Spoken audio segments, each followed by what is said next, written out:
So, as you may have experienced, there are multiple stages to any relationship. And I personally loved the model that the center I trained at, the Center for Thriving Relationships, came up with. First, the romance stage, then the power struggle or disillusionment stage, then commitment, growth, and finally, thriving. So, first, the romance stage. This one we all love because it's so easy and fun and thrilling and intoxicating. We feel the butterflies in our stomach, the yearning to spend almost all our time obsessively with our new person who can do no wrong. We have those rose-colored glasses on, and it's supported by our bodies pumping out lots of hormones and neurotransmitter chemicals like dopamine and norepinephrine and PEA to support this.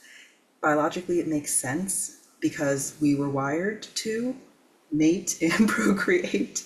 And so we have this that supports us. And during this time, it's really magical, and it can actually last from a few months to even a few years, possibly longer for HSPs especially.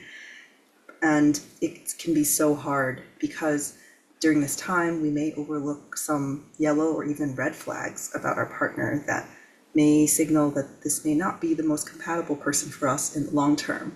But we don't care because it just feels so good.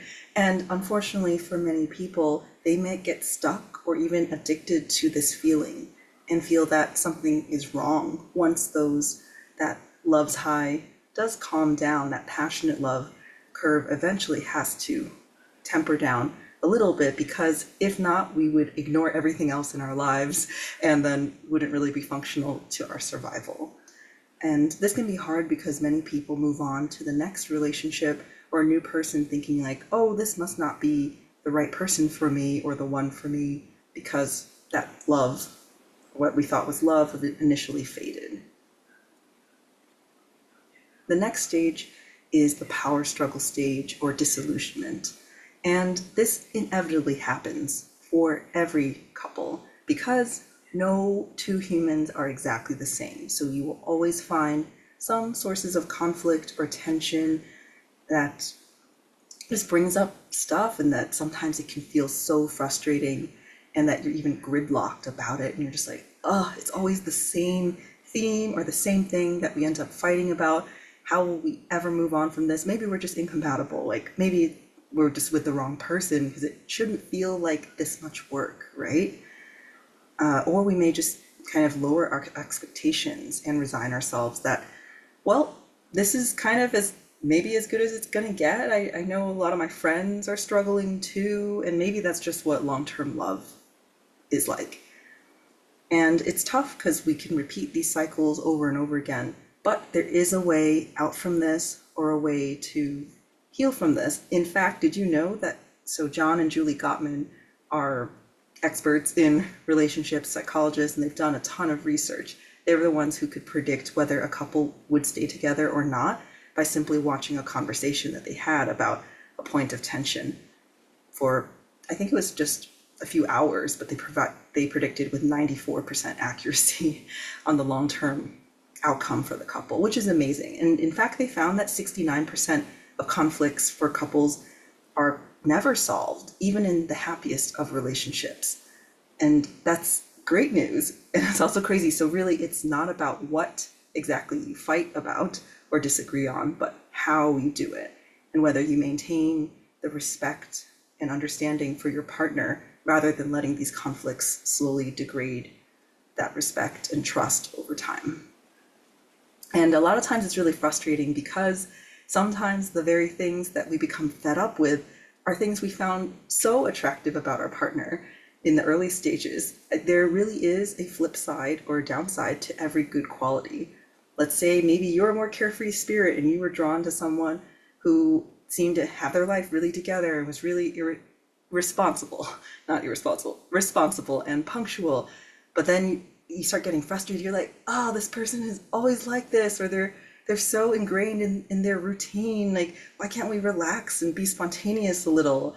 It's like you can always find some kind of downside. And on the flip side, they may have appreciated you drawing them out of their shell at first, and then later on just being like, oh, this person is unreliable. And so there's always more than one way to view a particular trait. So the next stage, if couples choose to stay together and try to work it through, is really making that commitment. It's really seeing that conflict isn't a bad thing or a relationship killer, that actually it could be, and it is, a really great blessing, a chance for both of you to grow, address your childhood wounds, because that's what our closest relationships bring up in us, and really point out our raw edges and the unhealed parts of us. And it's an opportunity for us to tend to those and share that burden with our partners or other people in our lives and grow into the next level versions of ourselves or better versions of ourselves. And this is where our bond can develop into a more conscious love and a deeper sort of love and fondness. This is where you may have heard the term companionate love starts to form, and it's based on friendship and trust and a really deep understanding of each other, the ins and outs, not just the shiny parts, but all of the dark and messy parts too. But it really takes a lot to commit to this. I mean, love is some effort, for sure. It's a choice at the end of the day and an action, as well as a feeling. It's not just the feeling. And I think a lot of people make that mistake in thinking like, oh, I no longer feel the same way I did about my partner, so I must have fallen out of love with them, or there's nothing I can do, I just need to move on. And that's not true. It's really the actions that you take and the thoughts that you choose to think can strongly influence how you feel about somebody. And so long-term love really is, a lot of it is both people being willing to do that and to put in that effort and stay open and work through things together. The next stage, growth, is deepening into this process, really learning deeper and digging deeper into exactly why you keep having the same conflicts, or what are the areas of growth for both of you individually and together as a couple, and really taking 100% responsibility for what you can do. Because even if, trust me, even if you think that something is entirely your partner's fault, I'm sure there is something that you could do differently. Because I loved the analogy they made that it's like a dance between two people. Something has to change if you yourself change. Even if you just change the steps a little bit, your partner can't keep doing the same things that they were doing all along. Or if they don't change at all and you're getting repeatedly shut down, dismissed, or hurt, then absolutely that's not a good sign. That's a sign that this is not a mutual relationship, and it may be a good indication to leave it or take a break. And so there's a ton of relationship tools and strategies you can use. At my center, they taught us 50 plus. I didn't even know there were so many.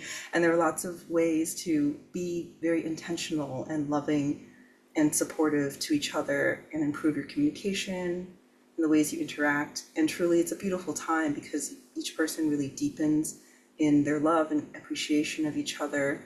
There's a sense of hope and joy and renewal in the journey of growth. And you're finally able to let down your walls a bit and show all of yourselves, which is such a relief sometimes too. And lastly, if you work through it all, you'll make it to the thriving love stage, which has the best of the first stage of the romance and attraction and all of that great stuff, and the safety and trust of being deeply seen and heard and known by your partner as a whole person, and the whole person that you are, and all of the complicated facets to you. And a lot of times this does take trust and time and vulnerability and intention of sharing your deepest parts of yourselves with each other. But when you can get to this point, it's amazing because you really feel like you're a team, and you have your individual goals and dreams, and also your one's the couple, and you're just really supporting each other as best friends and allies. And you aren't as fazed as much about conflicts. In fact, you're just like, ooh, okay, our differences are a source of strength. We can appreciate that. And here's another chance to grow a bit more or learn something new about each other or ourselves. And it's really wonderful, and you feel very fulfilled and connected. And this is not to say that once you made it to this stage, you'll never fall back into the earlier stages. No, couples all the time can find themselves cycling between stages 2 to 5. Something may come up and it may trigger another power struggle or bring up the same one, but it's always possible to move through the stages again or return more quickly to this thriving stage at the end of the day. So here is a summary of all of the stages, and they have a wonderful set of worksheets that I'm happy to share. If any of you want to book a private session with me, we can go through this more in depth, but this is their lovely chart of all of these. And again, this is just their framework that they use. I know there are lots of other ones, but generally the three big areas that I've seen are the honeymoon stage, limerence, the psychological term for it, and that part, or some people may call it new relationship energy. And then there's a state of disillusionment or conflict or power struggle. And then there's breaking through to that growth and a more conscious sort of love.